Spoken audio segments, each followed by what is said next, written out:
Thank you. So I'm going to talk about UK data on split liver transplantation, but coming last in the session, you may well have seen some of this information in the previous talks.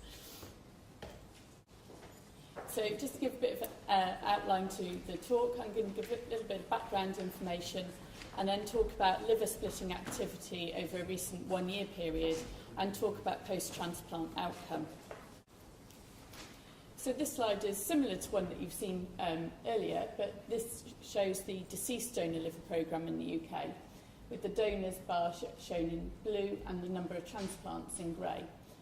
And this line shows the waiting list over the last 10 years. And as you can see, in the last 5 years, the waiting list has doubled.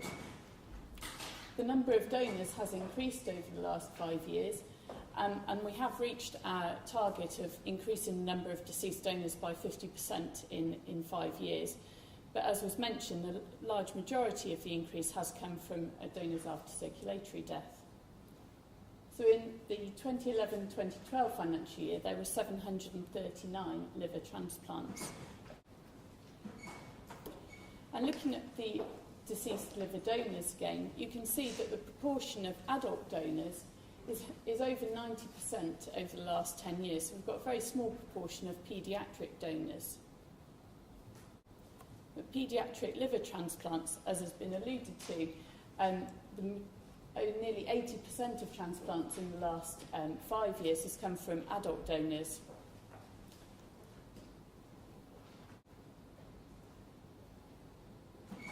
So looking at deceased donor liver transplant activity, here we have the total number of transplants over the last 6 years since the introduction of the splitting policy. And this shows the number of whole transplants. So there are 623 whole transplants in 2011-2012. And this green line here shows the number of reduced and split liver transplants. Now, donated livers are classed as split when used to transplant 2 patients. And on average, 15% of all deceased donor liver transplants are split liver transplants. So just to give some information about the adult donor liver allocation, there's a priority order for all adult liver donors after brain death. That's those aged over 16 years or over and weigh over 35 kilograms. Initially, super urgent patients locally and then nationally would be allocated the liver, followed by hepatoblastoma patients and intestinal failure patients. And then if the donor meets these criteria, so they're aged less than 40 years, weigh 50 kilograms or more and have an ICU stay of less than 5 days, the question is asked, can the liver be split? If the liver isn't split, then the liver goes to elective patients locally and then nationally. So looking at liver splitting, if the criteria are met and the liver is considered suitable for splitting, the left lateral segment is offered to UK paediatric liver transplant centres. If the zonal centre, so where the donor is, if the centre with that donor hospital is a paediatric centre, then their paediatric patients have priority over patients at other paediatric centres. Left lateral segments from blood group O donors must be offered to blood group O and B paediatric patients nationally before they can be considered for other blood groups. And if the left lateral segment is declined by the paediatric centres, then the zonal centre can transplant the liver as a whole liver. Usually one part of the liver is retained by the centre that splits the liver, while the other part is imported by another centre. And any liver transplant centre in the UK can split a liver for transplantation.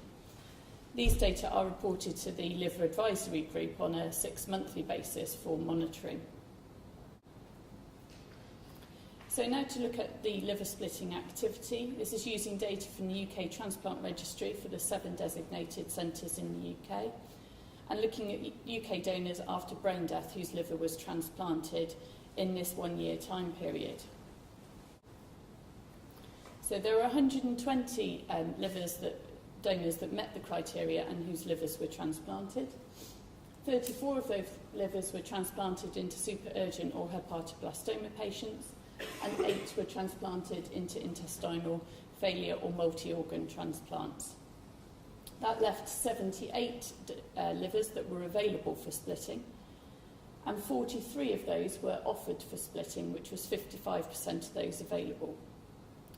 Of those livers offered for splitting, 30 were split, 70% of those offered, and the remaining livers were transplanted whole, so 48.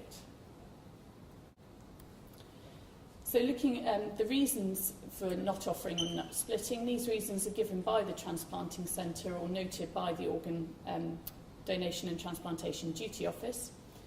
35 livers were not offered for splitting, and that's 73% of the 48 livers available for splitting that were not split.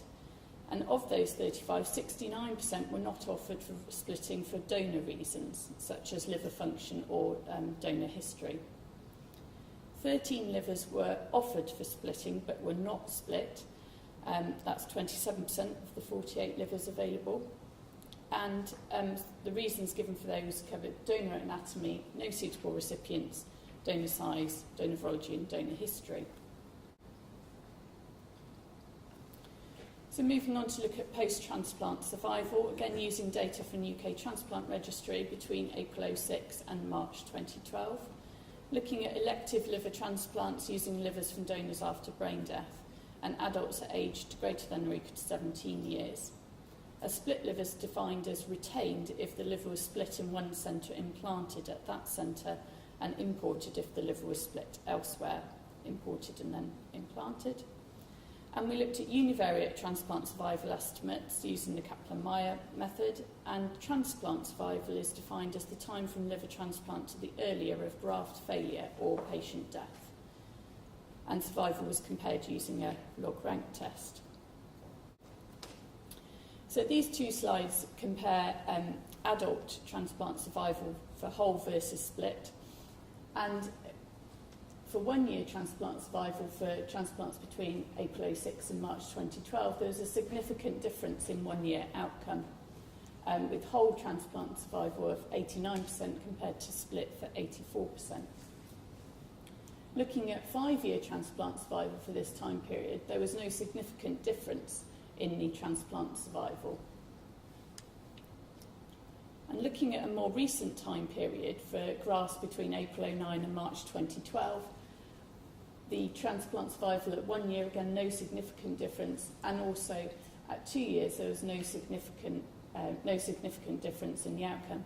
But as Dinesh alluded to in his talk, this is unadjusted, so this is just no risk factors, recipient risk factors have been taken into account.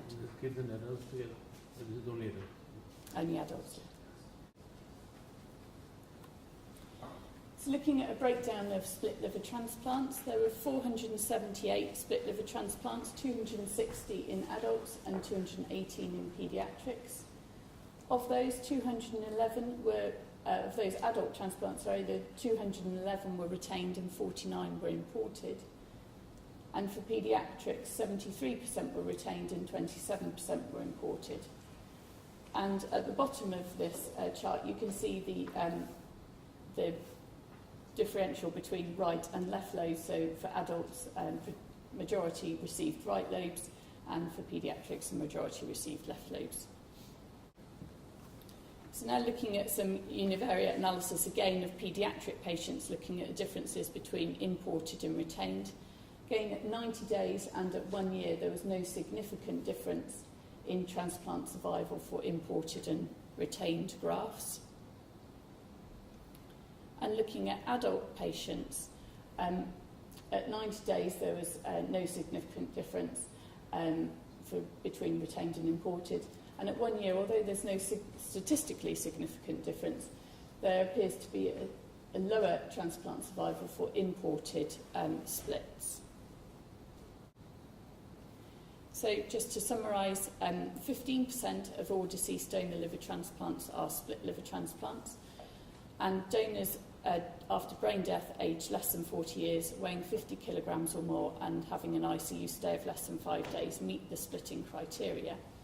55% of livers meeting the criterion available for splitting were offered for splitting, and 69% of livers were not offered for splitting due to donor reasons. Of the livers meeting the splitting criteria, offered but not split, 31% were due to donor anatomy, and 31% due to no suitable recipients, and 23% were due to donor size.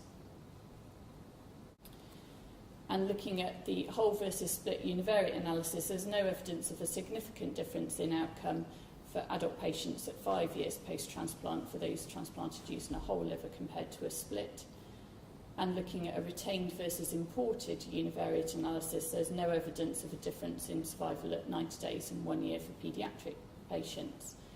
And although there's no statistically significant difference, there is some evidence to suggest that for adults transplanted using an imported split liver had inferior 1 year survival.